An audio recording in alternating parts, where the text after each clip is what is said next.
For thousands of years, the ancient world had a great rivalry running along the Nile. To the north stood Egypt, famous for its pyramids, temples, and pharaohs.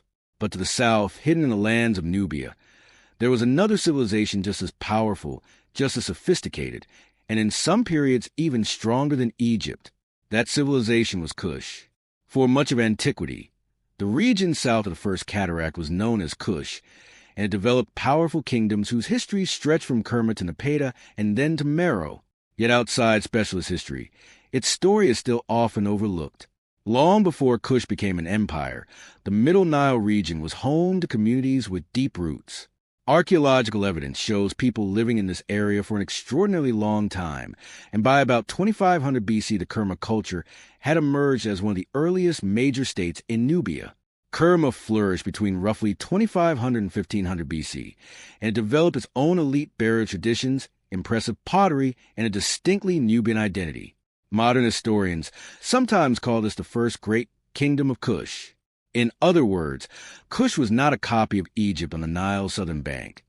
It was an independent civilization with its own political center and cultural continuity. Why did Egypt care so much about Kush? The answer is simple: resources. Nubia was rich in gold, ivory, ebony, animal skins, and precious stones, and these goods were traded widely with Egypt and beyond. But wealth also brought conflict. Ancient Nubia and pharaonic Egypt traded, but they also fought over control of the Nile corridor and its resources. Egyptian rulers expanded southward at different points in history, especially during the Middle and New Kingdoms, when Egypt colonized parts of Nubia. For centuries, Nubia was therefore both a trading partner and a contested frontier. The relationship was not one-sided domination. It was a long, shifting struggle between two Nile Valley powers. By around 1700 BC, Kush had become the most powerful state in the Nile Valley. That is a remarkable statement, because it means that long before the classical age of Greece or Rome, a kingdom in what is now Sudan was already shaping the balance of power in northeastern Africa. But Egypt was not prepared to let Kush rise unchecked. Thutmose I and other Egyptian rulers pushed deep into Nubia, conquering the region and incorporated it into Egypt's imperial system. For a time, Egyptian rule prevailed in Kush, and Egyptian temples, forts, and administrative structures appeared there. Yet empire is never permanent. When Egypt weakened, Kush did what powerful states often do. It revived, reorganized, and struck back. After Egypt control declined, a new Kushite dynasty rose around Napata, near Jebel Barkal. This was the beginning of Kush's great imperial phase. The Kushite kings did something extraordinary. Instead of rejecting Egyptian civilization, they adopted, adapted, and mastered it. They saw themselves as legitimate heirs to ancient kingship, especially to the religious traditions associated with Ammonius. According to historical accounts, Piye, also called Piye, marched north with an army that included horsemen, skilled archers, and naval forces moving along the Nile. He defeated a coalition of Egyptian princes and established Egypt's 25th dynasty. The result was not just invasion, but unification under Kushite rule. This is one of the most fascinating chapters in African history, a Nubian dynasty ruling Egypt from the south. The Kushite pharaohs became Egypt's 25th dynasty, and their reign lasted for more than a century. Museums and scholars describe the rulers of Kush in Egypt as adopting Egyptian conventions of representation while adding distinctive Nubian features, such as a W-rai on royal headdresses. That is important, because it shows Kushite power was not imitation alone. It was hybrid rule.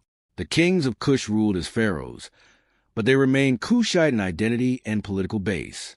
Under them, the Nile Valley was united from central Sudan to the Mediterranean at its greatest extent. Among the Kushite pharaohs, Taharqa stands out as one of the most famous. He is known from Egyptian, Sudanese, and even biblical traditions. Historical sources note that Taharqa was remembered as an ally of Jerusalem's King Hezekiah, and archaeologically he is associated with major monumental building.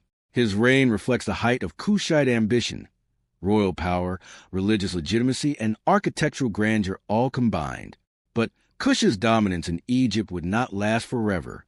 The Assyrians pushed into the region, and Kushite control over Egypt eventually collapsed. Even so, the Kushite kings did not disappear. They withdrew south, where their own kingdom remained strong for centuries. After the loss of Egypt, Kush entered its later phase and eventually shifted its center farther south to Meroe. This move was decisive. UNESCO described the island of Meroe as a heartland of the Kingdom of Kush, a major power from the 8th century BC to the 4th century CE, and notes that Meroe became the principal residence of the rulers and, from the 3rd century BC onward, the main site of royal burials. This was not decline in the simple sense of collapse. It was relocation, reinvention, and survival. Meroe sat at a strategic crossroads, connected to trade routes, and rich in iron and other metals, which helped it flourish. Meroe was more than a city. It was a political and economic engine. Its location linked central Sudan to wider trade networks, making it a bridge between Africa and the Mediterranean world. Archaeological and historical sources show that by the Meroitic period, Kush had become a sophisticated state with major settlements, royal cemeteries, temples, and a culture distinct enough to be recognized by its own art and burial customs. The region's power lasted until roughly the 4th century AD, making Kush one of the longest-lived ancient African kingdoms. When people think of ancient empire, they often picture only Egypt, Rome, or Persia. But for centuries, Kush was one of the great powers in the same world. One of the clearest signs of Kushite brilliance is its monumental architecture. Kush built pyramids too, hundreds of them, especially at royal cemeteries, such as El Kuru, Nuri, Jebel Barkal, and Meroe. The British Museum and UNESCO both preserve this history in their official records, showing that the Kushite world included tombs, burial chambers, temples, and living complexes. At Jebel Barkal, the sacred mountain and surrounding archaeological sites represent the Napata and Meroitic cultures of the Second Kingdom of Kush.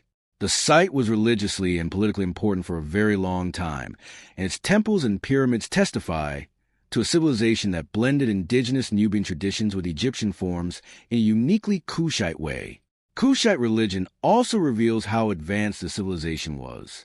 The Kushites honored Egyptian gods like Ammonius, but they did so through their own sacred landscapes and royal traditions, especially at Jebel Barkal, which became deeply important in the Napata region. Over time, Kushite rulers renovated temples, expanded sanctuaries, and tied kingship to divine approval. This mattered because Kush did not see itself as a lesser civilization standing in Egypt's shadow. It saw itself as a rightful heir to ancient sacred authority. That is part of why the Kushite pharaohs could rule Egypt with such confidence. They were not just conquerors, but claimants to a living political and religious tradition. A common mistake is to reduce Kush to a footnote in Egyptian history. But the sources tell a different story. The University of Chicago's Institute for the Study of Ancient Cultures notes that much of antiquity knew the region south of First Cataract as Kush, with powerful kingdoms centered first at Kerma, then Napata, then Meroe. The British Museum likewise describes Nubia and Egypt as regions that traded, fought, and influenced one another over millennia. Kush was therefore not a background civilization. It was a major actor in African and Mediterranean history, with its own dynasties, own capitals, own monuments, and own imperial ambitions. So why is Kush so often overlooked? Part of the reason is geography and modern politics. Much of ancient Kush lies in present-day Sudan, a region less represented in popular global history than Egypt. Another reason is that Egypt's monuments are more famous and were studied earlier by Western scholarship. Yet the neglect is not because Kush was unimportant. It is because history is often told from the loudest, most familiar centers, while powerful civilizations on the margins are left out. Even today, sites like Meroe remain crucial for understanding the depth of African history and the long, interconnected story of the Nile Valley. The forgotten civilization that rivaled Egypt was not forgotten because it was weak. It was forgotten because the world did not tell its story often enough.